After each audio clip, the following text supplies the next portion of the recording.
Right, good evening, ladies and gentlemen, and welcome to the planning commission. First of all, we'll have some bits of housekeeping, which I'm sure you've all heard before.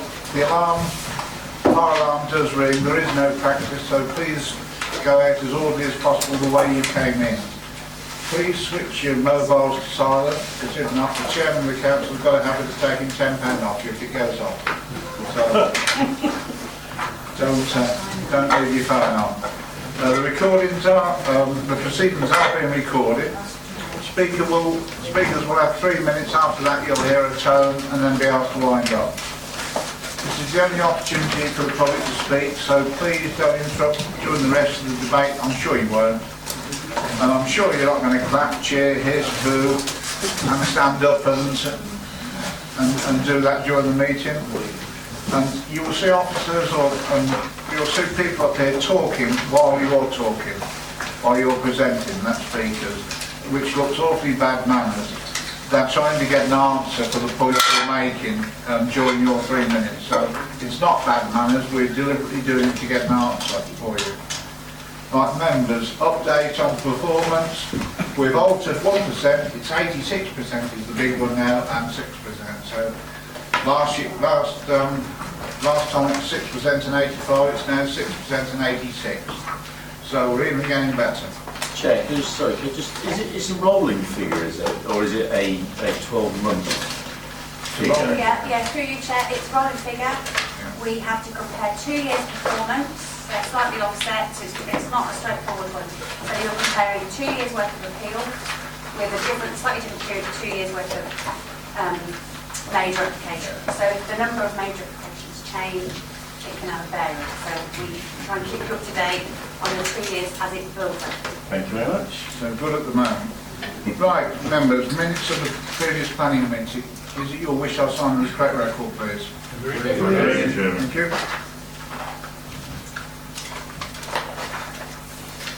Thanks so much.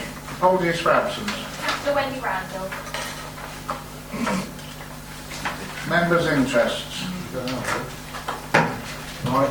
If you find you have an interest, you can do so at the time. You're aware of that. Party wicket arrangements? No.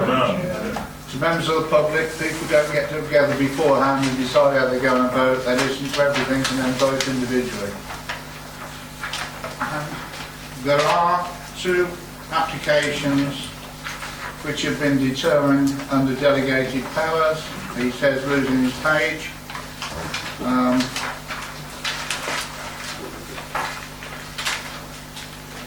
should get there in a second. 1 page away from it. Right, the first one is the Ween application, which is 0856. That's a delegated approval. And you will notice at the end there are 2 planning applications. Well, one is a planning application and one is a listed building consent for the planning application. It's not unusual that the second one, the listed building one, has been given delegated approval. Okay? That's not, that isn't uncommon, that's happened before. So we're still determining the actual application, but the listed building part of it has been given delegated approval. But obviously it can't take part until the planning application is approved. Okay, we start with the first application, which is 0638 at Brixworth. Thank you, Chairman. This is a site within the open countryside along Mary Tom Lane in Brixworth. This is an application for the construction of a substantial 2.5-storey built stone-built dwelling in an arts and crafts style of a butterfly plan form. It comprises of a central part containing the east-facing main elevation and projecting gable features on both east, the front, and the west rear elevations. The layout is symmetrical throughout the ground floor. The proposal also includes substantial planting around the site, stables, garaging, and a large. The site is within the open countryside and within a special landscape area. Policy HS24 allows for dwellings in the open countryside if they are for the purposes of agricultural and forestry. The proposal is contrary to this. However, we have to consider other material considerations, such as the National Planning Policy Framework. Paragraph 55 allows for the construction of isolated homes if they are truly outstanding. As a result, Open and Design Council have been consulted. They do not have an overall support for the development as additional dwelling, but an arts and crafts house is valid and appropriate in this location. On balance, it is considered that proposal before members tonight does accord with paragraph 55 of the framework and should be supported. It is considered to be truly outstanding. The Highway Authority do not have any objections provided suitably worded conditions are imposed. These are further outlined within the report and in late representation. The Landscape Officer does not have an objection to the proposal. Therefore, the proposal is considered to be acceptable and recommended for approval. Thank you, Chairman. Thank you, Catherine. We have two speakers. Mr. Nice is against the application for a start. Thank you. Thank you, Mr. Chairman. My name is Michael Nice. I'm a local resident and a member of Brixworth Neighbourhood Plan Group. We spent 4.5 years working on the plan, which was submitted to Daventry District Council at the end of 2015. The independent examiner has been appointed. We hope to go to referendum later this year. We now have a document which we are confident reflects the views of residents, but also is in accord with the strategic thinking of this council. Brixworth is not a NIMBY village. Since 2011, permissions granted provide over 14% increase in the number of dwellings, and if we include care homes, the figure rises to over 16% increase. Partly due to our close working with developers, Barrett's Phase 2 development of a further 90 homes in 2014 brought no objection from residents, from Neighbourhood Plan Group or Parish Council. Our group has consulted widely and negotiated successfully for significant gains in infrastructure for our village. Put bluntly, we have found acceptable sites for acceptable development. At the same time, we've made clear that some sites are not acceptable for development. Such a site is the one that's chosen for this application. It is outside the village confines. Policy 2 of our plan is contradicted there. It harms the valued landscape and areas of tranquility. Policy 3 is in a special landscape area, as has been noted, and it sets a precedent in bringing road traffic to this area. We've seen a history of attempted development in this area. 25 years ago, an attempt was made to build Central Village here. We've seen off attempts to create a golf course nearby, and in 2012 an inspector rejected development here with the comments, "This open space is of particular significance to the form and character of the village. It provides its setting when viewed from the south and affords views over open countryside and the special landscape area." Since such development is clearly contrary to your council's policies for building in open countryside, the only possible way forward for this proposal is an exception to be made under paragraph 55 of the NPPF. Basically, the question is, should an exception be made?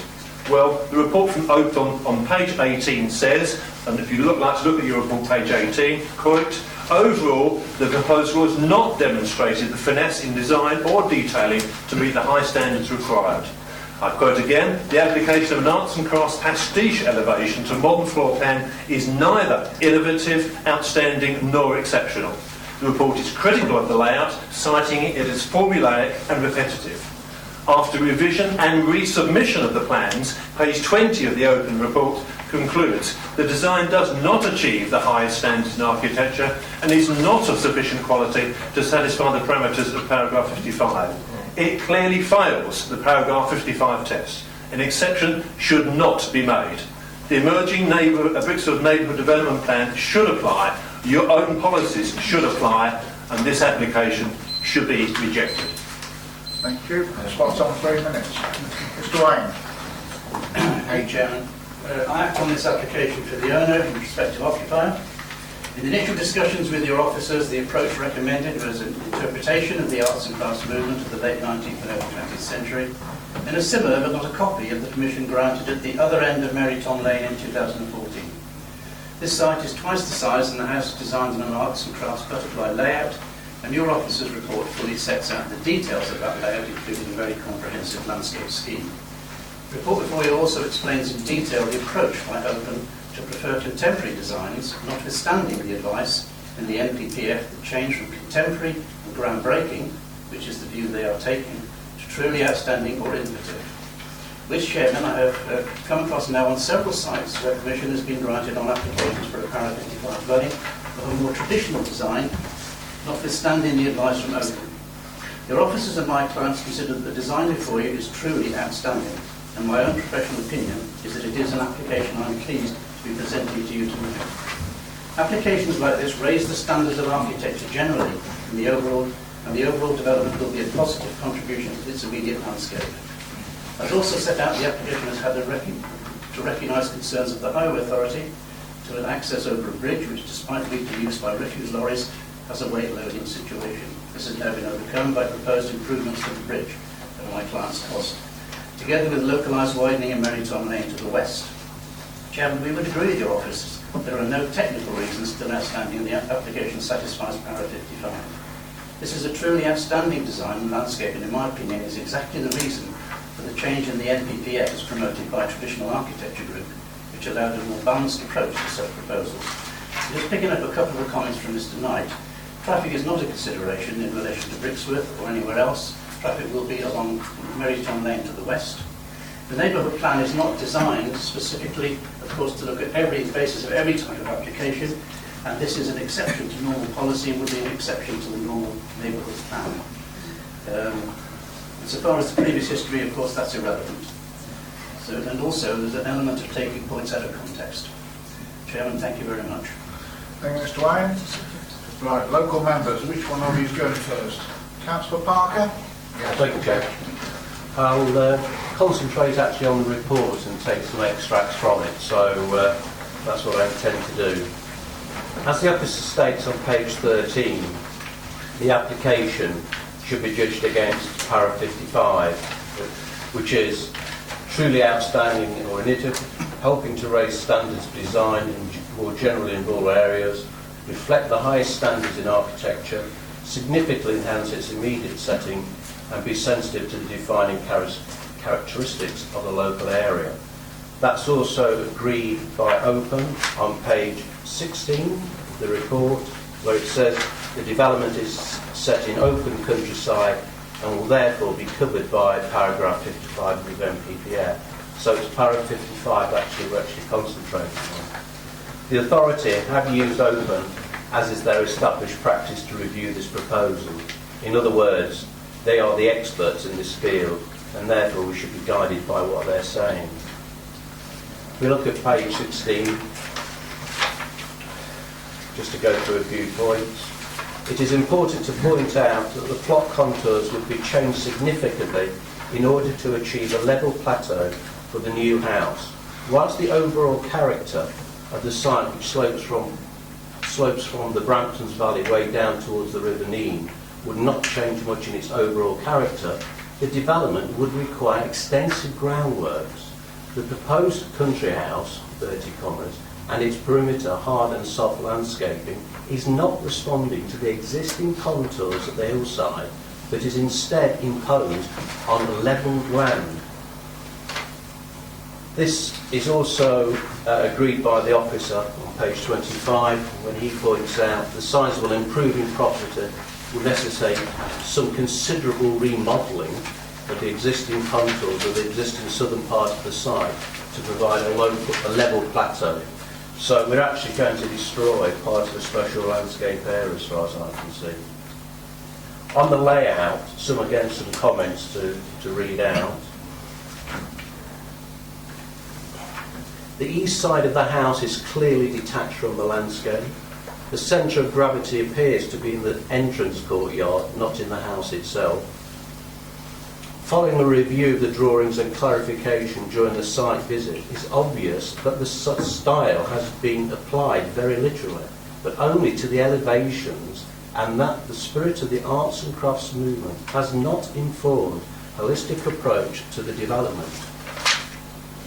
Overall, the proposal has not demonstrated the finesse in design or detailing required to meet the high standards required. The application of the arts and crafts pastiche elevation to a modern floor plan is neither innovative, outstanding, nor exceptional. If we then look at the revised comments that came in later on, it is noted that it remains difficult to assess if the material palette and elevation treatment could achieve exceptional, outstanding or innovative architecture due to the presentation employed. However, the current drawings make little effort to show the potential quality of each of the individual rooms or an indication of furnishing for a suggested use, which needs to be demonstrated further. On the ground floor, the central circulation staircase is still unconvincing. It lacks general fenestration. The additional detailed section of the staircase and accompanying details of joinery and internal elevations clearly reflect the desire to copy the past literally. As stated above, the adoption of the arts and crafts pastiche would lead to an artificial replica similar to a stage set, which would neglect any advancement in craftsmanship over the past century.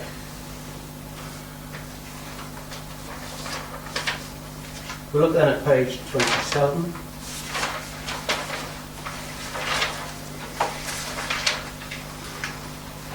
It is true, this is the officer by the way, it is true to say that the proposal overall has not received Open's unqualified endorsement. What it actually says in the conclusion, and I think has already been mentioned, currently the design does not achieve the highest standards in architecture and is not of sufficient quality to satisfy the parameters of paragraph 55. I trust I've explained now why this house, because that's what it is, should not be allowed under paragraph 55, which is what this application is made on. Thank you, Chair. Thank you. Councillor Parker, Councillor Barrett. Sorry, sir. Thank you, Chairman. Is that a proposal? I beg your pardon. What I should have said, I propose to go against officer's advice. Yes, you have to give reasons then. Aaron? That's your reason then? Absolutely. Okay. Do you have a second now? Councillor Frenchman. Would you like to speak now or after the local member? After the local member. Councillor Barrett. Thank you very much. I can thank the previous speakers for their comments. I'll try not to repeat their points, and that's not to diminish their worth at all. I only want to make a more of a summary of some of the main points. I think our officers have given their comments on this application, Chairman, and I do paraphrase slightly that they say it is ultimately a subjective judgment. I think that's an important phrase, a subjective judgment as to whether the current proposal will sit comfortably within the landscape context, whether the concept of the proposed design is of sufficient clarity and quality to warrant approval under paragraph 55. In other words, councillors, it's a matter of opinion. Now, I contend that this application fails all these requirements, and I ask you to make the same subjective judgment. This design is not good enough from several aspects. Now, this is an application for a development of a very large house in open countryside in the midst of a special landscape area. It couldn't possibly be regarded as infill. I think it will be obtrusive and give no enhancement to the surrounding area. Any small benefit that may accrue from the proposals will only partly mitigate that intrusion. It will be a standalone development, not giving any enhancement whatsoever to this tranquil spot in the vicinity of the Brampton Valley Way, where many people go to relax and enjoy the open countryside, as many of you probably know. It flies in the face of the policies HS24 and HS14, and also paragraphs 1 and 9 of MPPF. And you would have read the other reservations in the officer's report, and especially in the open report. But, as my colleagues have said, it is paragraph 55 we have to concentrate on primarily, and we must consider that. Is it, I ask you, such a good development that we ignore the other policies, ignore the special landscape area, ignore the emergent Brixworth neighbourhood plan, ignore the reservation shown in the open report, and give it permission? I'll keep it simple. Is it so special, we're bowled over with its merit, then we can accept it's covered by such excellence of design where paragraph 55 would allow it to be built? That is the conundrum we see ourselves in, the question we have to answer. I think not, and this is why, councillors. This proposal, in my opinion, is not of anywhere near sufficient merit to warrant approval under 55. Now it's called Arts and Crafts in Style. But so is what was called the White Hart Lane Council Estate in Tottenham, where I had some of my early teaching experience. And I wouldn't wish those drab unimaginative places on Brixworth or anywhere else for that matter. But they were influenced by the arts and crafts style. Similarly, my own house is a Grafton Regency style house, a fine title, but no disrespect to the builder, it's been called a Bryant's box. I'm going to be brief. Let's look at the hurdles that this application's got to get over, councillors, to get a special dispensation under paragraph 55, because that's what the application is seeking. They're tough criteria, and here's my take on it. Requirement number one is that it must be truly outstanding or innovative, helping to raise standards of design more generally in rural areas. It's a derivative design, not original, but worse, not even a new twist on an old style. It's outer suburbia, enlarged and transported to the Northamptonshire countryside, in my opinion. It's neither innovative or imaginatively outstanding. Requirement 2, it should reflect the higher standards in architecture rather. I'm not qualified to comment on the standard of design, but I can say what it seeks to produce is not outstanding, original or innovative. Requirement 3, it should significantly enhance its immediate setting. It's hard by a recreational track in a countryside setting, Chairman. The possibility it might look better than the existing crop being grown is scant recommendation. Finally, it must be sensitive to the defining characteristics of the local area. Buildings in the wider area are traditionally Northamptonshire sandstone. This is brick.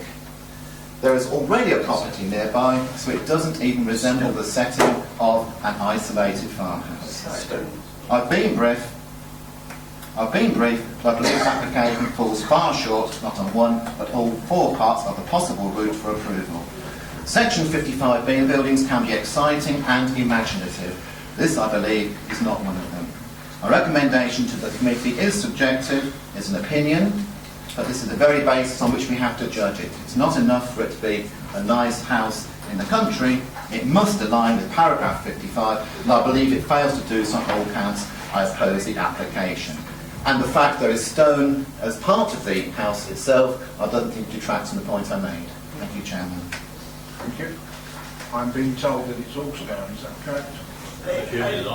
As you can see by the drawing in front of you, it's got a mixture of stone and red brick, but the majority isn't stone. Majority is stone. Okay. Thank you. Right, majority. Councillor Winsworth, then Councillor. Sorry, can I? No. Oh yes, you have the right to go now. Thank you. Sorry, Councillor. Thank you, Chair. I must just congratulate my colleague on his rhetoric there. I'm not sure there's much left to say. But normally when we're looking at applications where we are not necessarily happy with them, we're sometimes short of ammunition in terms of what grounds we can reject these applications on. But I think here, as has been demonstrated by the previous speakers, there's a plethora of different things that can be used. We've particularly chosen 55, as has been said, but it's also against HS24, it's also against R1, because it's a house in a rural area, and of course we've met the rural requirement. My main concern for this development is really the urbanisation of a rural area. I know this area very well, having walked it, run it, cycled it, and it is I suppose, a sea of tranquility. It's a fantastic area. Notwithstanding some of the crops that are grown, but at least they don't make noises and impose in the same way that a building does for the next 100 years. And I think it would be seen, despite what may be said in the report, from some quite interesting points, some very important areas. And Merry Tom Lane is not designed to take lorries, it's not designed really for cars, it's more of a bridle track. So I'm happy to second this and would recommend that, or ask members to support the rejection of the application. Thank you, Councillor Bradshaw. Councillor Winsworth. Yes, as all the councillors have said, it's about is it a good design enough? And I think I will tend to agree with my fellow councillor that is a pastiche. And if you want to see a very good example of what is built, Lord Rothschild on the Wadston estate has built what is called the Flint House. That is innovative, that is modern, that blends into the landscape. It's on Country Life last week, and I normally I don't get gooey about modern architecture, but for once that could be applied for a site of exception.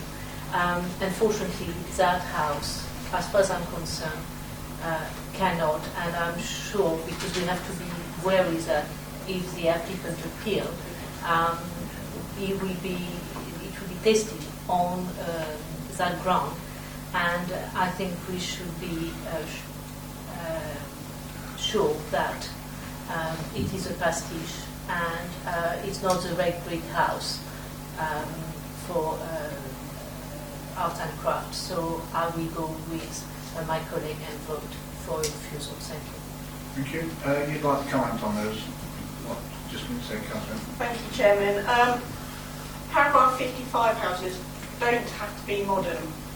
So the wording is they should be truly outstanding or innovative, helping to raise the standards of design more generally in rural areas. Yes, it is a subjective. Unfortunately, it's a question of taste or of idea of what you like or don't, and of what you think outstanding or not. We have 2 in my parish, 55 houses. Right, Councillor Paul. Yeah, thank you, Chairman. Not without, except I think, yes, I compliment my colleagues on their assessment, and it is purely and simply subjective. Would we have agreed, Count Marshall, would we have agreed, Canons Asprey, would we agree Faulsley Hall, open countryside? I doubt it.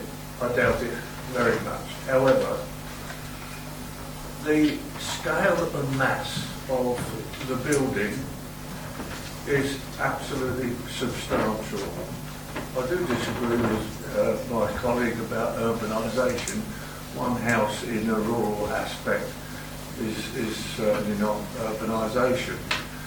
Chairman, not a million miles away from you, there used to be a pub called the Buckby Lion, and I remember the controversy around that at the time, and if you drive past now, it sits there very comfortably. You know, I don't have a problem with that. I wouldn't have had it a problem then.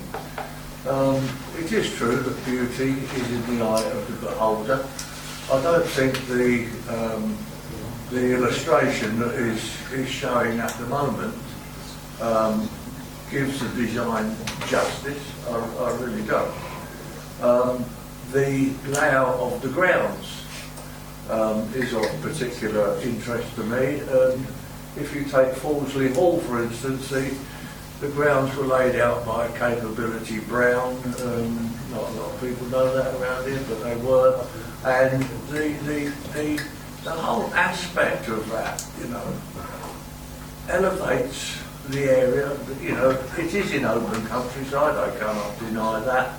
But I think once built, it will be a spectacular building. But again, it's all subjective. I would like to see it go ahead. Thank you, Councillor Paul. Any more comments? If not, we have a proposal that the application be refused, which has been seconded. All those in favour, please show.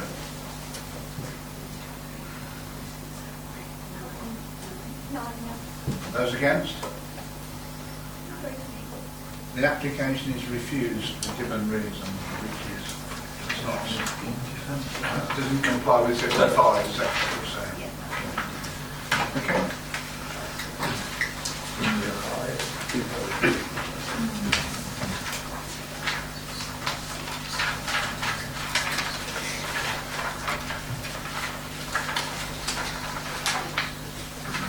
Next application is 1065 in Timbertoft. Thank you, Chairman. I'll just let the officials come up.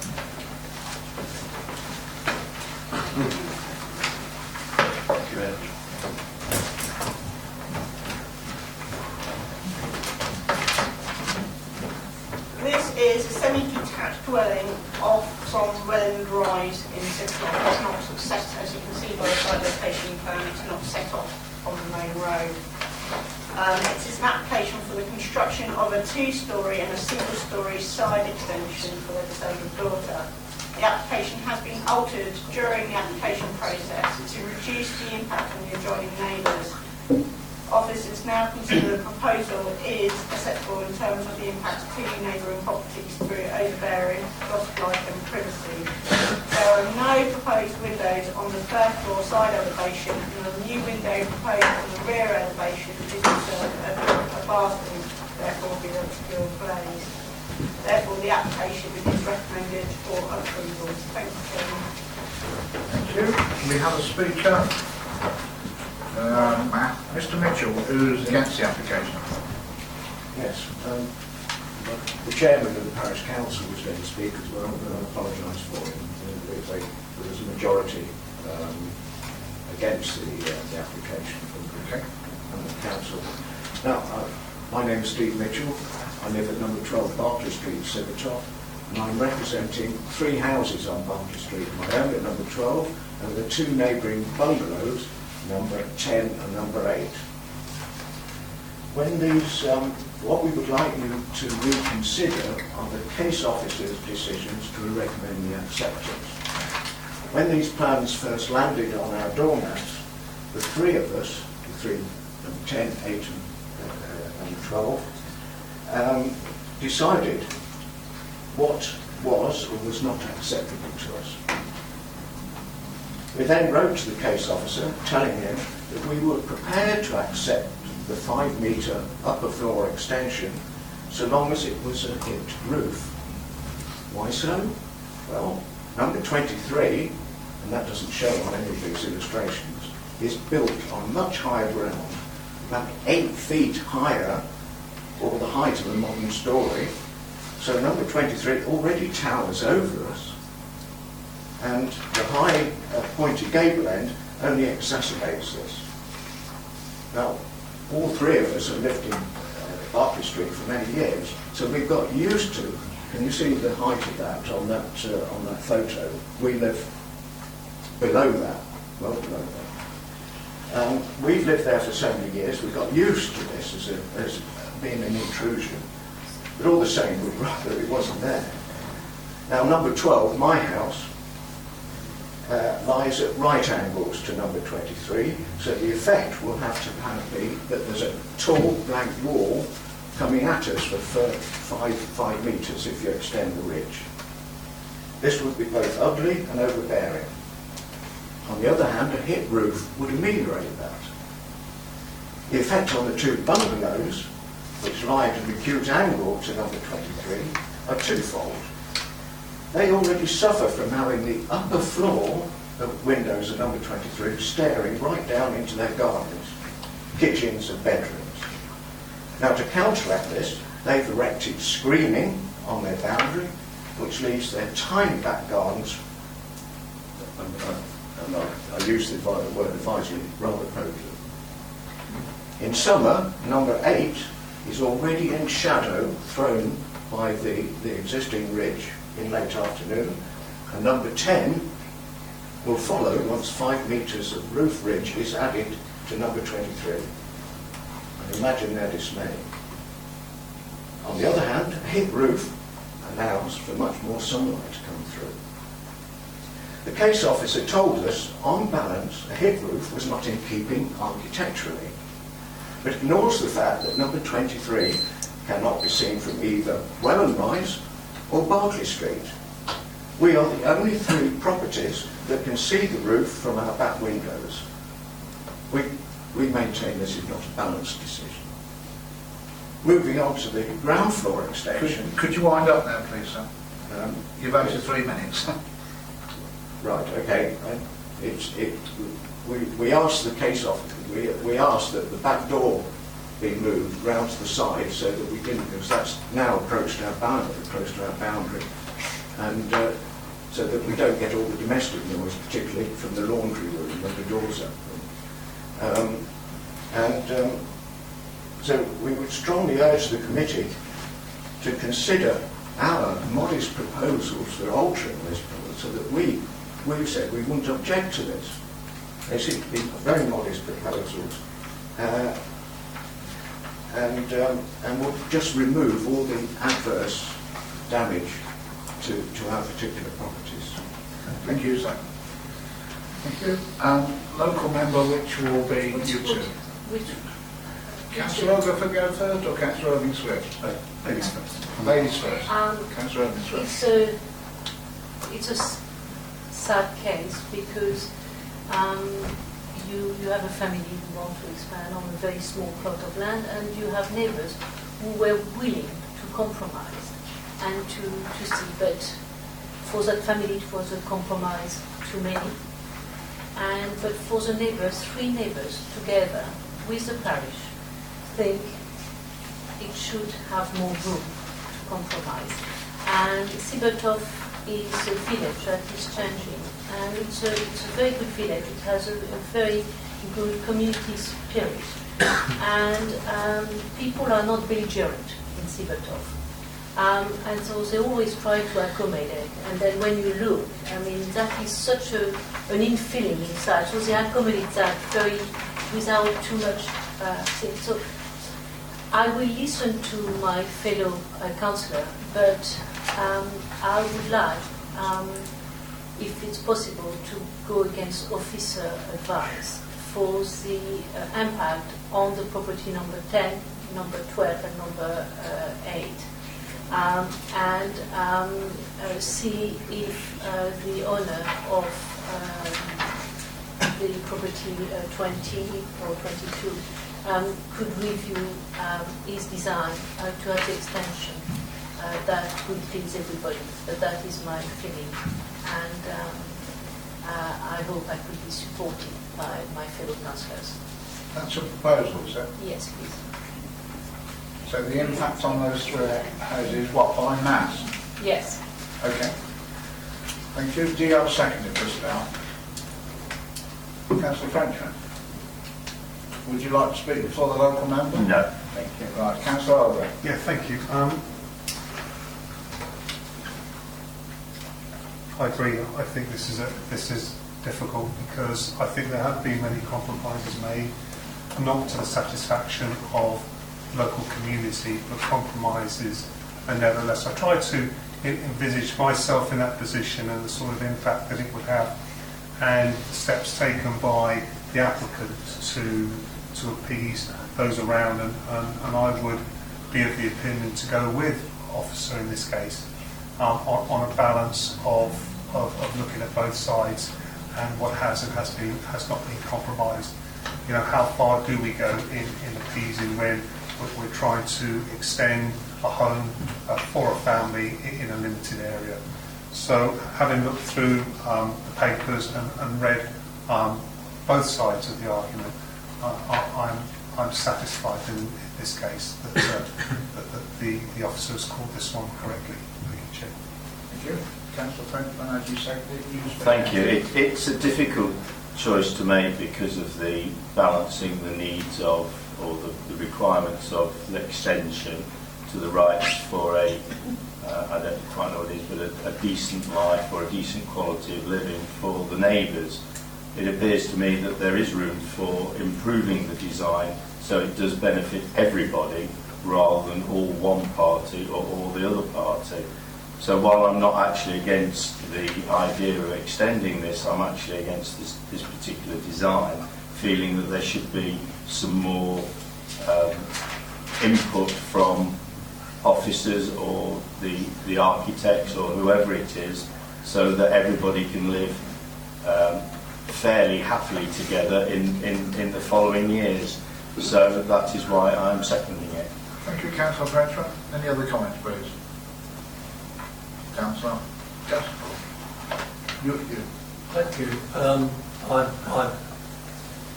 I was in favour of officer approval until I heard the speaker, and he spoke very well, and there clearly is a compromise situation. I think I will have to go with my colleagues and feel sure that this will come back in a number of weeks with those alterations made. So therefore, I will go along with my colleagues and go against officer advice on this occasion. Thank you, Councillor Paul. Before we go to the next speaker, go back to Catherine for a second. Thank you, Chairman.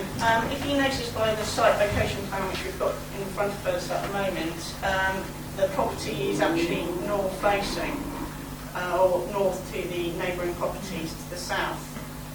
So if they are concerned about sort of overbearing and loss of light, that sort of thing, well, the sun goes sort of east and west, so it will go round, so in a sense, even hipping the gable end, I don't think will make any difference to sort of the impact that the neighbours presume may affect their properties. As officers, we consider it acceptable. There's a 10-metre gap between the edge of the corner of the extension and number 10 Berkeley Street. Yes, number 10 Berkeley Street is potentially the most affected by the proposed development, but considering sort of the changes and compromises that have already occurred, officers are consider that that's sufficient to overcome our concerns about the impact on those neighbouring properties. Thank you, Chairman. Councillor Redden next, then Councillor Carr. Thank you, Chairman. I agree with Councillor Organ on this. I think that the applicant has put an awful lot of work in with the officers in trying to make sure that the neighbours are happy with it. And I think he's changed things a lot more than some people would have done. He's made it so that number 12, he's taken a window out on the first floor so that there's no overlooking. On number 10, he's recited a window so that that doesn't overlook, and the overall impression is that the impact of the property should be acceptable. Number 8 Berkeley Street, the window was moved to the west side so that there wasn't a window overlooking the gardens, and the rear windows are number 8. He's also moved a window to the west side. Sorry, it will increase overlooking to the rear garden 25 when right, but that's the end part of their rear garden, so it'll be so far away that they won't be able to see anything. I think he's really worked with them, and I believe that this should be allowed. Thank you, Councillor Redden. Councillor Carr. Thank you, Chair. My personal opinion is that I believe it's still too much of infill, really, and a lot of work still could be done to come to agreement with all parties. What I am confused about, if you can clarify for me, is the comments made by the parish councillors. Building within 2 metres of the boundary breaks with planning rules. Is that the case, or are they wrong? No, there's no set guidance of how far you have to build within sort of boundaries. You can actually build up to the boundary under development allowances, so far as provided the heights and other things, but there's no set rules. That's what I thought. I'd never seen that before. I thought, well, is it right? But thank you for clarifying that. Okay, thank you, Chair. Thank you. Councillor Champlin. Thank you, Chair.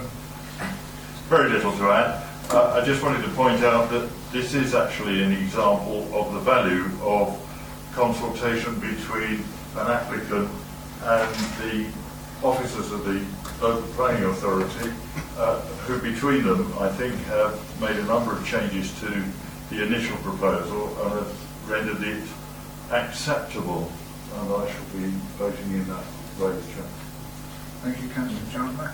Councillor Irving Swift again, followed by Councillor Frenchman. Yes, just if the officer, do you think my reason for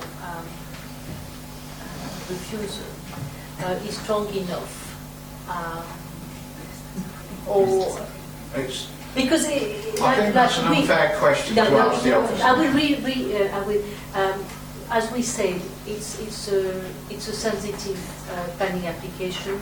A lot of work was done. So the officer, but in my view, it's still too imposing to the neighbours. So it's a question of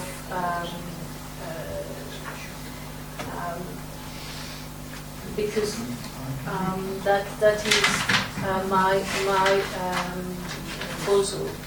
Do the officer has any idea if another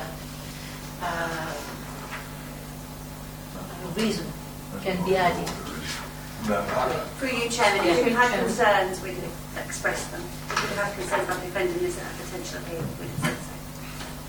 Thank you. Excuse me, Chairman. A few months ago, we were told, and we had it in writing as well, that the committee had to find out reasons to go against officers' advice. I think that should still stand. I had a reason. I was just I asking if think the it was reason a was bit- big.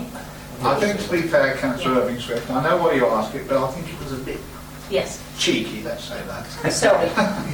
I just wanted to make sure. Yeah. Okay, Councillor Frenchman. Thank you, Chair. There's something I actually forgot to say earlier, so that's why I wanted to speak again, but another point has raised itself. This strikes me as very similar in some respect to that application we looked at in, I think it was Pitsford, where we went on the site visit. You know, we actually went and we saw what the impact would be. The argument that Councillor Evans says is quite true. The applicants made a lot of changes, but they're all to windows. That has no effect on the overbearing and the massing for the neighbours. It just means that they're not overlooked, but it doesn't stop the building being in your face. So I think that is a valid point, and I think Councillor Irving Swift has got the right reason there.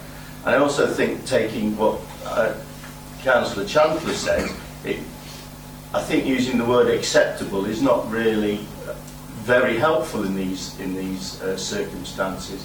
It might be acceptable to the applicant, but it isn't acceptable to the neighbours, and I think they've every right to expect the planning committee to protect their current state of play in this instance, and the overbearing manner of this extension is what we're talking about. Okay. Officers, you want to come back? Yes, thank you, Chairman. The applicants have actually made the extension smaller than what was originally submitted. So they have not just moved windows or anything like that. They have made the extension smaller. So to overcome original concerns of officers about the overbearing impact, so hence it was originally just a two-storey extension, but now it's a two-storey and single-storey extension to try and mitigate that impact. So the applicants and officers have worked to try and come to a solution in this particular case. Thank you, Chairman. Councillor Paul, then we'll go to the vote. Chairman, can I just ask for clarification, the north-south orientation, so that I can get where the sun comes up and where the sun goes down, if that makes sense? The north points upwards there, doesn't it? So the sun would rise on the right-hand side of the drawing and set on the left-hand side. yeah, so it would arc around the property. So therefore the shadows wouldn't fall on 10, 8, 12.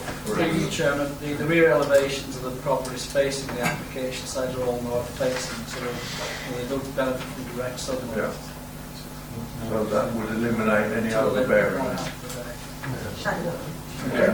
No, only eliminates shadow, not overbearing. Okay, we have a proposal the application to be reviewed, so it's mass and size and dominance of the adjoining properties. Those in favour of that proposal, please show. 1, 2, 3, 4, 5, 6. Those against? 1, 2, 3, 4, 5, 6. 10. Right. Casting vote, I definitely think it's okay, and I think it's they have gone far enough, so I support officers' advice. So I should vote against the proposal to refuse it. So do we have to go the other way? Yes. Right, so all those in favour of the recommendation to approve? No, you need to have a Oh, all right. I'd like to propose that, Chairman. Thank you. And do you want a seconder, Councillor Adden? Right, we've got a proposal and a seconder that the application be approved. All those in favour, please show. 6, I suppose. 6. And against? 6. And the casting vote that it should be approved. Thank you. The application is approved.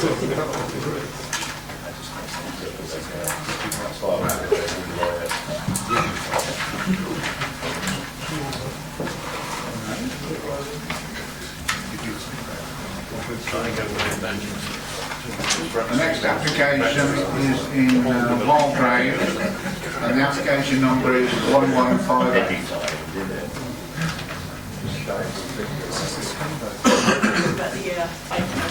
This is terrible.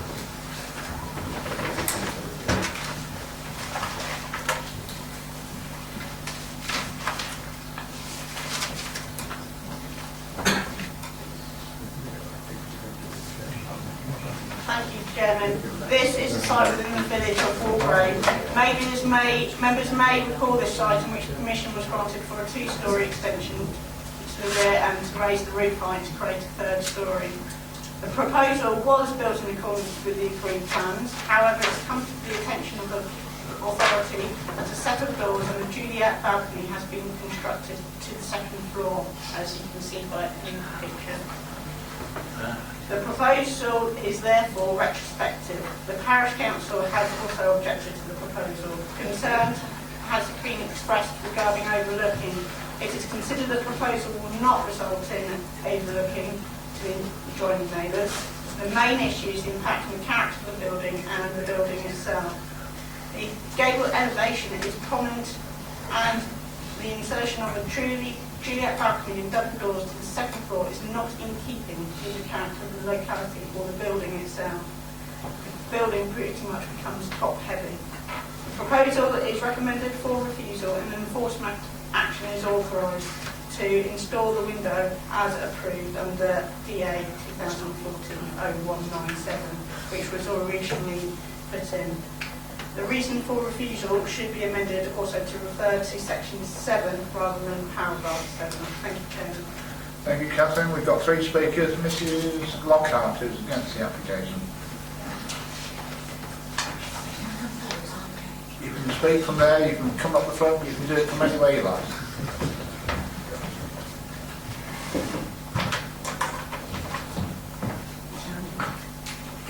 Thank you for the opportunity to speak this evening.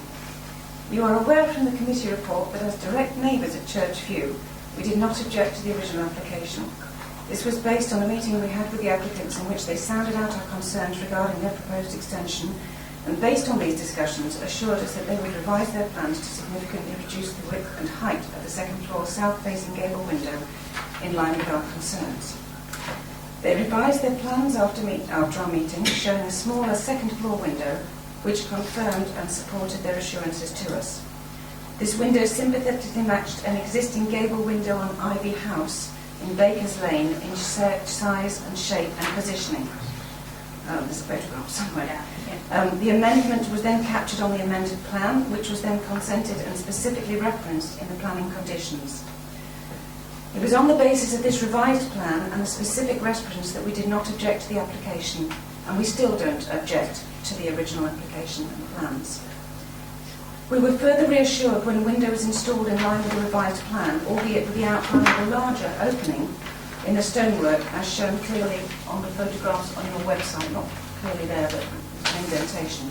Very shortly after the applicants moved into the property, whilst work on the house continued, this completely installed window was rapidly removed, the aperture opened up to its indented size, and the full-length French windows and Juliet balcony installed.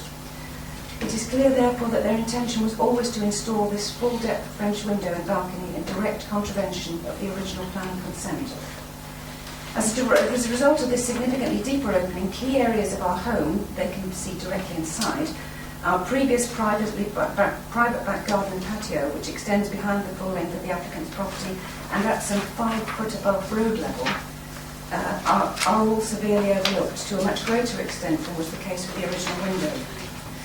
In the light of the above, we formally confirm our objection to the proposal and ask the committee to refuse the application, requiring that the applicant complies with the original planning conditions by reinstating the second floor window as per the consented plans. As a consequence of their actions, we are unable to trust the applicants, and therefore we ask the committee to condition that no further applications to amend the window design or locations will be permitted on the rear and southern elevations of the property.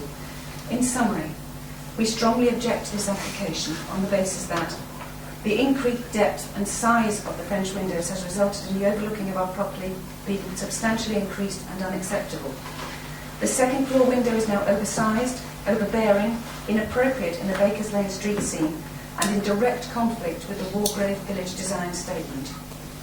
Finally, the applicant's actions demonstrate that their intention was always to deceive ourselves, the parish council and the local planning authority with regards to the scaling of the second floor window, thereby securing planning consent under false pretences. Thank you. Next speaker, it says Mrs. Carr, but we know it's Councillor Carter. You have a 3 minutes slot to speak on behalf of the parish council. I'm the district councillor for the Walgrave ward, and I'd like it noted that at no time have I been approached by either the applicant, objectors, or the parish council to give advice or make an opinion. So therefore, I remain impartial on this.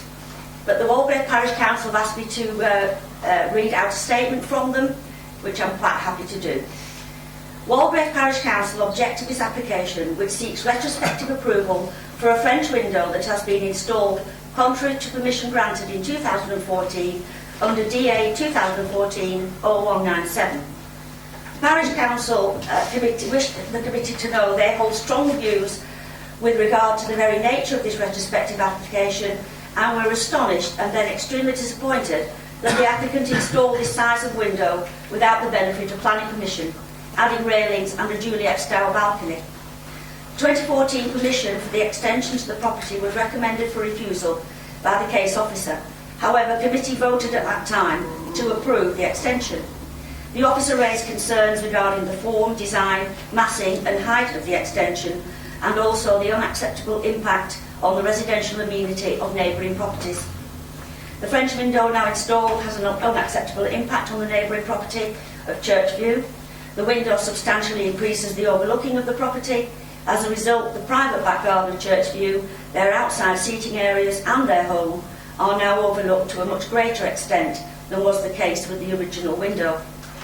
This window is considered to be more in keeping with the street scene of the area and was common in style to that of the second floor window of either house to the other side of Churchview. This larger French window is not in keeping with the character of the street scene, and the parish council wants to see the French window removed with installation of the original permitted window. The case officer states the French window is incongruous development that detracts from the character of the village street scene and results in poorly designed and unsustainable form of development within its location. The parish council wholeheartedly supports this view. The application is contrary to policy of the West Northamptonshire Joint Force Strategy, safe policies under that Daventry District Local Plan, and paragraphs of the National Planning Policy Framework. In addition, the parish council draws to the attention of committee the fact that the application is also contrary to their village design statement guideline B7.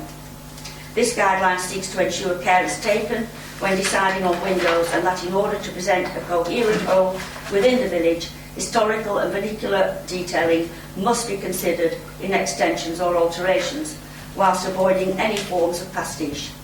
The French window does not conform with the aspirations of the village design statement. It is out of place and does not match the design and materials of other windows in the property and the street scene.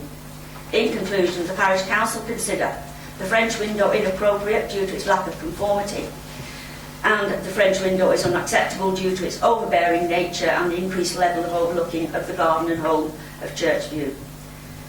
Parish Council urge Planning Committee to support the points of objection they make this evening and to support the case officer's recommendation to refuse the application. In addition, they seek planning conditions that prevent further applications to amend the village design on the rear and southern elevations of the property. Thank you, Chairman. Thank you, Councillor Carter. Mr Wayne, here is the action. Thank you, Chairman. I act on this matter, the owners and applicants, Mr and Mrs Featherstone. The position here is my client's gained consent for an extension to the existing dwelling. You've seen that. This was constructed to the approved plan, and that's an important point. The second floor plan was noted as a main bedroom with an ensuite. The window to the gable end of the house was a small, narrow window offering little light into the bedroom. There were no other windows, just two high-level roof lights. My clients decided, on advice from their architect, to replace the gable window with the larger Juliet balcony window, which opened inwards and provided a viable fire escape, without which there would not be one. It's agreed with the fire officer that fire escape rope has been inserted. This change was drawn to the attention of your enforcement officer at the time when the application was submitted. Although your officer's report refers correctly to the fact that the window as installed is not permitted development, what it doesn't say is that if the window is obscure, glazed and non-opening, then it would not require planning permission. So, Chairman, with respect to what you have to consider is not whether the window, by reason of its size and appearance, is out of character with the street scene, but whether there is any significant or material difference between the window as inserted and one that was obscure, glazed and non-opening. Your officers have set out why they don't consider the window is now in place is not objectionable by reason of overlooking. We would say that the window as currently in place provides an improved interior environment to the dwelling. There being no valid objections to overlooking and the fallback position as a replacement of the same size, we would submit there is little, if anything, to be gained by refusing this application. Certainly, by my clients completing the previous permission, there is no non-compliance with that permission, and there's no condition requiring that that window be retained. And it's a matter for others to determine whether an enforcement notice could reasonably require a reinstatement of the previous window. Finally, Chairman, can I repeat that my client only did this on the advice of others and would have gone through the normal procedure had that not been the case. Thank you, Chair. Thank you, Mr Wayne. Councillor Obingsworth. Yes, I had to look at the case in 2014 and I did propose against officer advice and it was taken. But now I think it's a step too far and I will go with officer recommendations. Thank you. That's a proposal, sir. Do you have a seconder? Councillor Frenchman, I think, was first. Many hands went up. Thank you, Councillor Frenchman. Would you like to speak now? No, I agree with what Councillor Obingsworth just said. Right. Councillor Carr? Thank you, Chair. It just puzzled me somewhat to use doors of that size really for a fire escape when a normal size window that could have been put in there will give adequate access in case of a fire. I think it is very intrusive.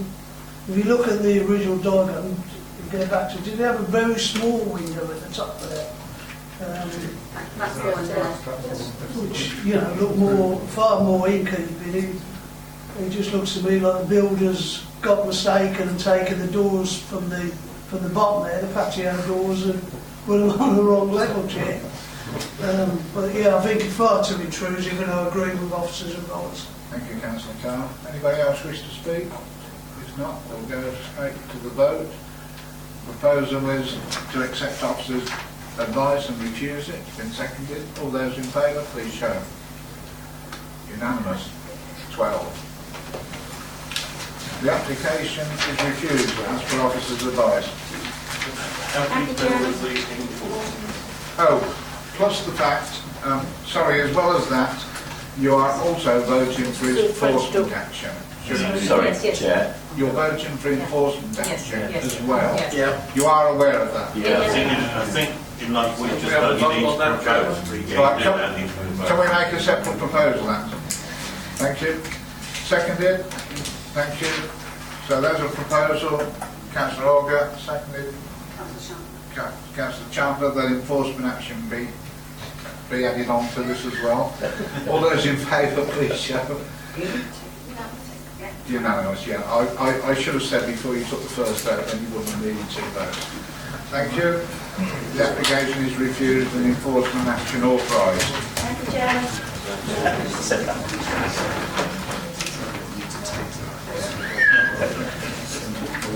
The next application is in Knoll, and it's 3 zeros, number 7. Thank you, Chairman. This is an application within the confines of the village, and it's the former White Lion Inn on the High Street, which is located within the conservation area. This is an application for the conversion of the pub to 2 residential dwellings. It involves the construction of rear extensions to convert the building into 2 dwellings. Proposal is part retrospective as some of the works on the site has taken place, demolition and internal alterations. Although the proposal involves the loss of a public house, there are other pubs in the locality, and it's understood from the previous owner marketed it as a pub for a period of time. Additional information is also in your late representation before you tonight. Overall, it is considered the proposal is in keeping with the locality. It is noted that the parish council has concern regarding the gates, not the principle. However, the gates are required in the interest of crime prevention. Highways do not have an objection to the proposal, nor do archaeological, and the crime prevention design advisor does not have an objection to the proposal provided these gates are fitted in. The proposal is therefore considered to be keeping with the development plan policies and other material considerations. The proposal is therefore recommended for approval, and members' attention is drawn to the late representations. Thank you, Chairman. Thank you, Catherine. Members. Clarification, Chairman. With the conversion of the White Lion Inn, do they have to keep the name? What, for all 3 houses? Oh, no, you know, I mean, it was said in the one in Floor that, you know, when this it's might turned be- into a dwelling, it was This might be difficult, so I think that was a tongue-in-cheek comment. Yeah, all right. Councillor Frenchman. Just a question really. I was just wondering why, with the parish council's strong support, it's actually before us. It's because, through you, Chairman, it's because of if you look at the comments on the amended plan for the 2 dwellings, therefore our only objection was concerning the gated developments. The gates are still there at the back of the garden for the 2 houses, therefore believe we should respond approving an amended plan with a comment that we're against the gated development as they're no longer is incompatible with the general Sorry, society. through you, Chair, is that actually a material planning consideration? Well, the impact on the character of the street. That's fine, yeah, I just, for my interest. Again, through you, Chairman, I think the issue was the crime prevention design advisor was advising on the gates to improve security of the site. Parish council typically they didn't want to see the gates. Yes, I get it. Thank you very much. Okay. We need a proposal from somebody then. Look, Councillor Eden. Yes, Chair, if nobody else wants to speak, I propose we follow officer's advice. Thank you. You second that, Councillor Eden. All those in favour, please show. It's 12. Full house. Thank you. The application is approved.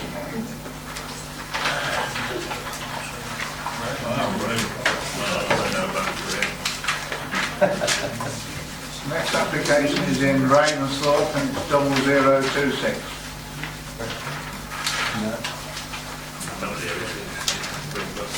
Thank you, Chairman. This is an application to vary condition 3 and 10 of Planning Commission GA 2014-0374 for a replacement house in Ravensthorpe. Condition 3 relates to the plan numbers altering the position of the roof lights on the eastern elevation and the insertion of 3 sun-pumps. Condition 10 relates to obscure glazing to the eastern elevation. All these windows should be obscured. The proposal is now not to obscure them on the ground floor, but insert a 2.5 metre hit and miss fence between the third and 2 and 3 paddock close, which are located to the rear. A 2-metre high fence has already been agreed as part of the conditions, but is hoping to increase the height to 2.5 metres to reduce that overlooking.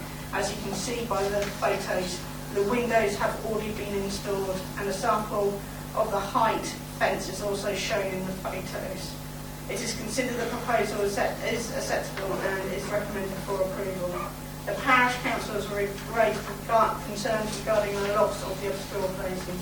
They do not object to the variation in condition 3. Members' attention is drawn to late representation regarding the alteration in wording to condition 8. Thank you, Chairman. Thank you, Councillor. 2 speakers. Mr. Marsh for the Parish Council. Good evening, Mr. Chairman.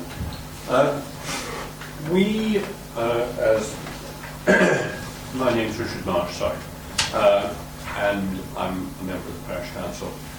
We felt that the inhabitants of Paddock Place, who are overlooked by this house, had been poorly served by the replacement of the obscure glass with clear glass, and also by the fact that the terrace at the back of the new house is considerably higher than the land was before the building of the house, which means that the garden of the new house overlooks their properties to a greater extent.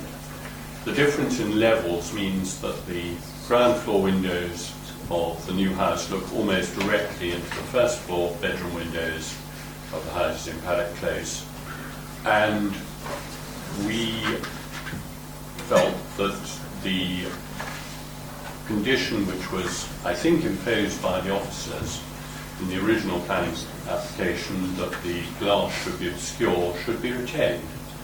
I am aware of the fact that the occupants of the houses in Paddock Place are happier with the plan to increase the height of the fencing at the back, because that will partly alleviate the situation.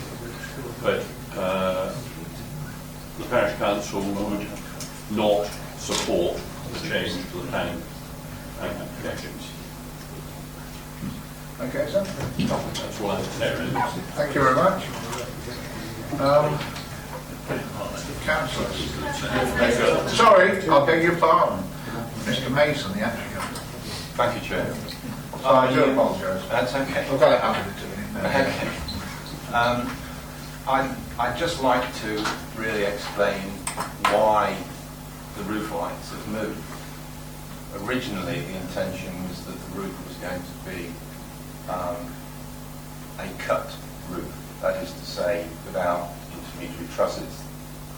However, the structural engineer changed his mind and accepted that one half, as you're looking at the building now from the photograph, would be better served with a truss roof, and the other side with a cut roof. And as it was originally intended that part of the scheme was to have a hobby area in the roof space, it was agreed that we would move the roof lights further over, so that we've got 2 roof lights that are being shown now over the hobby area. We have agreed with the case officer that they should be obscured and that they should have restrictors upon them, so that there's no intention or ability to look out of those windows over the gardens of Paddock Close. The 2 other roof lights to the right that are shown there are over a full height hallway, so you can't access those or look through them. The original design of the house was again worked upon with the case officer, and as you will see, there are no occupiable rooms with windows on that first floor elevation.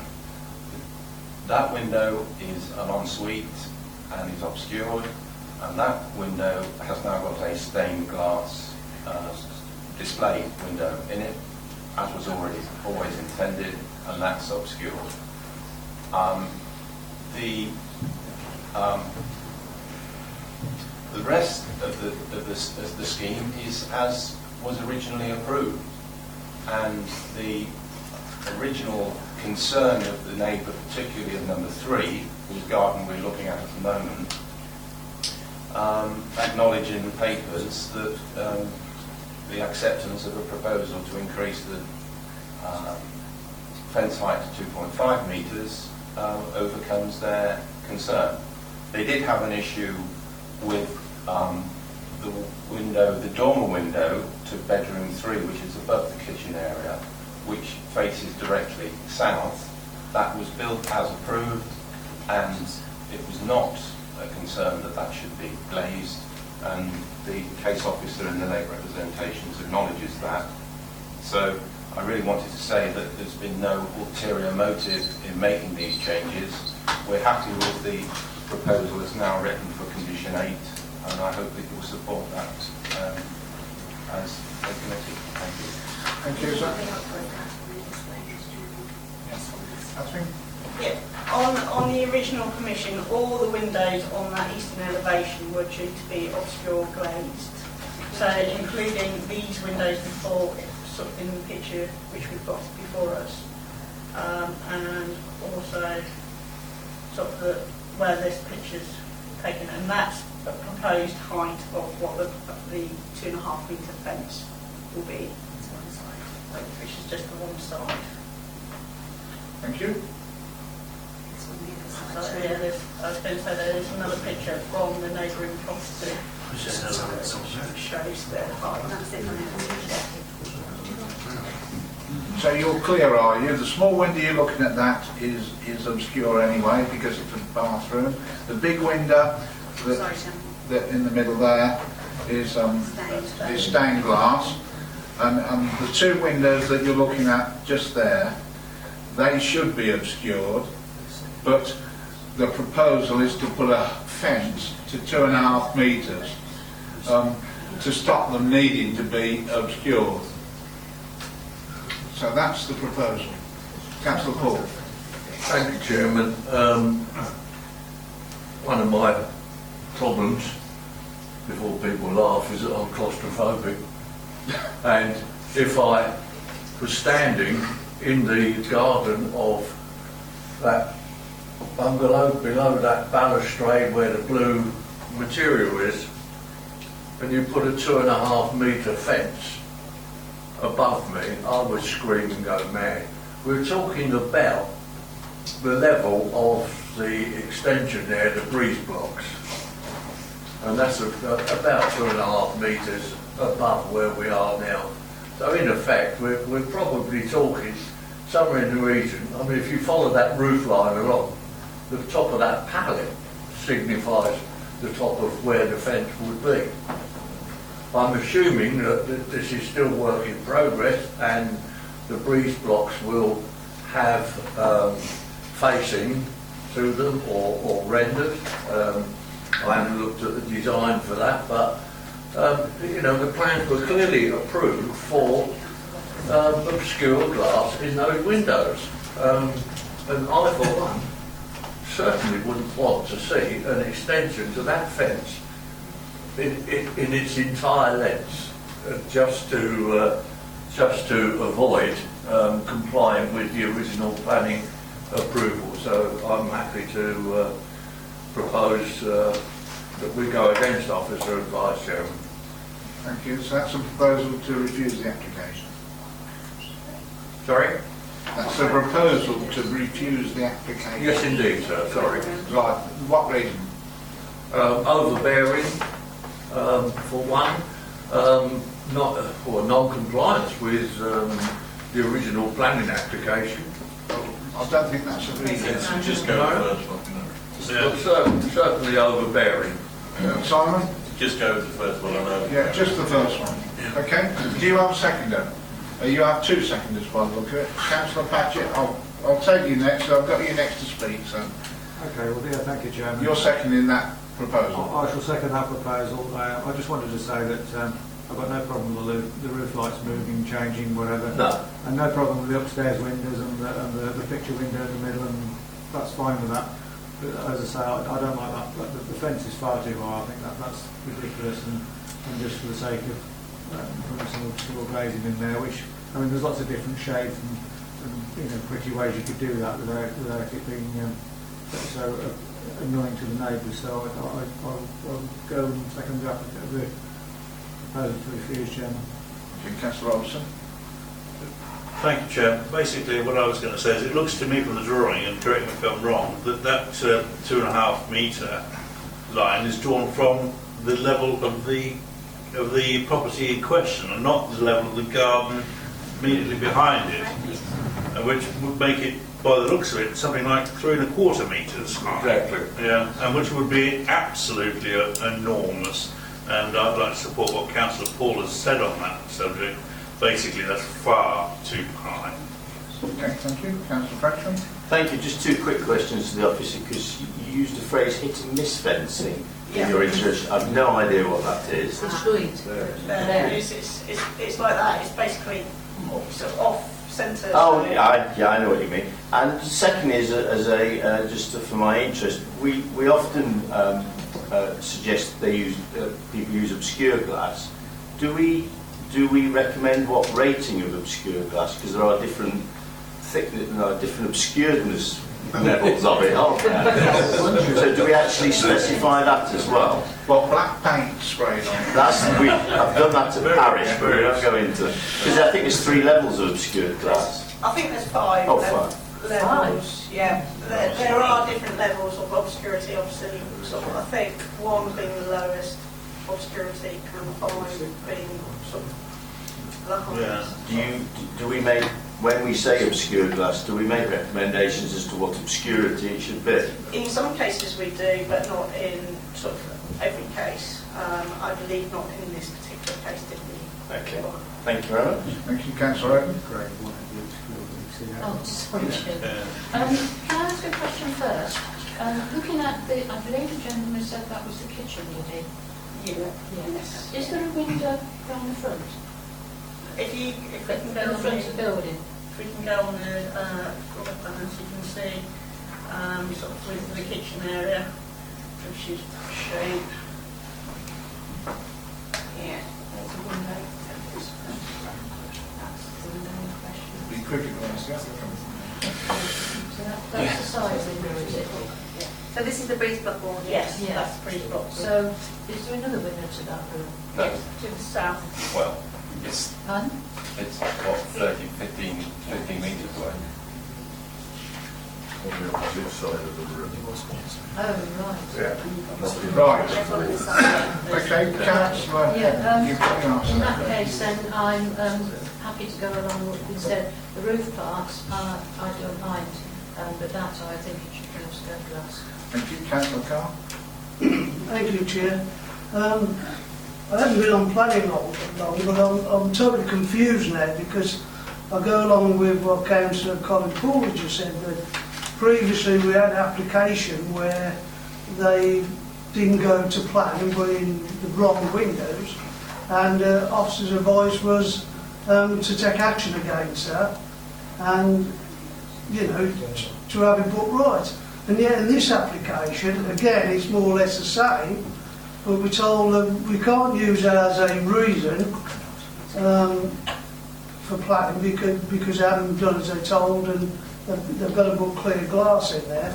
But surely if the officers had said refusal to take action against it, then we could have gone along with it. So, slightly different, Councillor. This is a suggestion to overcome the need for obscure glazing. In other words, put up a high enough fence, then you don't need it. Now, the officers thought, and have recommended that for approval, because you don't need obscure glazing if you've got a fence that high. But it's quite appropriate for the committee to consider that the fence is too high and looks ridiculous and it's out of keeping, and obscure glazing should still be there. It's not the officer's fault, it's just a different way of doing it. I can assure you, you'll come across it again. Chair, shouldn't it have come back to planning if before the officers give this approval? No, they haven't. The application's come in to put the fence up higher. So the officers What's happened to the previous application where they said that's a clear glass. Just to clarify, the original application would be complied with, and the applicant has submitted an amendment, a variation to the conditions, which is a perfectly appropriate way to address the fact that it hasn't been built according to the original. And it's perfectly appropriate that we refuse that if we so desire. Absolutely. Okay, Councillor Chaplin next. Yes, thank you, Chairman. I've just make the observation, really. It would appear that the applicant would rather stare at a fence than have a piece of obscure glass. I'm puzzled by that. Chairman, I'm sorry, I know I don't really get another chance. No, I'm sorry you don't. But the original permission. You can't speak. No, you can't speak. The reason that Stop. You cannot Stop. stop. It was never intended Stop. to be obscure. Look, sir, you're not doing yourself any good, okay? Even if you've got a good reason for speaking, the fact you shouldn't be speaking is not doing yourself any good. Okay. Apologies. Right, Councillor Chandler. You finished, Councillor? Yes. Right, Councillor Olding, Yes, I have, I might ask a stupid question, but the fence, can it be built without planning application? It's 2 metres. 2 meters, but that fence there is not 2 meters. Right. It's from the ground level, so i.e. there. So it'd be from the opposite side. 2 metres is taken from the highest part of the Yes, line of it is, wall as isn't the it? fence is constructed. So That so fence is basically, 2.5 metres high from the applicant's side of the fence. I think what the committee is probably saying to the applicant, we don't like your fence, but if you put some obscure glazing to the top of your windows at the side, which is not the end of the world, you can get things that obscure glass, clear glass anyway, that will be acceptable. I think that's what the committee is saying to you. Anyway, we have a proposal that the application be refused, which has been seconded. All those in favour, please show.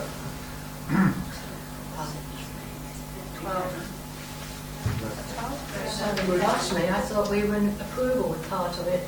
No, you've got to refuse this. We're in agreement with part of it, but that's not the application.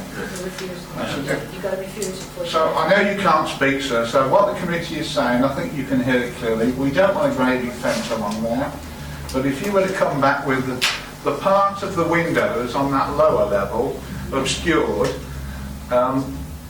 at the top part of it, the committee would be in agreement with that. Well, you'd be complying with what you're supposed to be doing. You would have to come back. Well, Again, Chairman, through you, I mean, if the application is refused this evening, the applicant can enter into dialogue with the case officer. Yeah, well, you've heard what Simply brief the officer as to what the comments that were made at committee this evening. Okay. You've heard what the committee said, sir. All right. The application is refused then.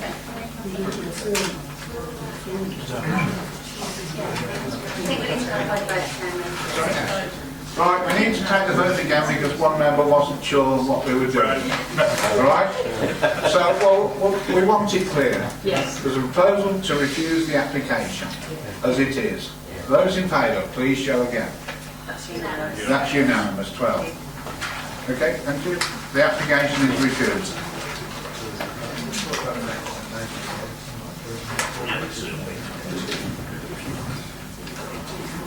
The next application is in Abbey South and it's 0157.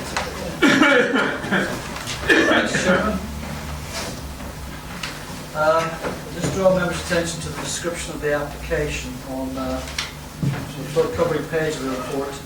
The reference to 4 roof lights to the bottom of the description should be deleted. The reason for that is that 4 roof lights were approved under an area application. Accordingly, aren't the subject of the current application before members. The property is a currently listed building. It sits behind, for those who know the High Street, it sits behind the High Street.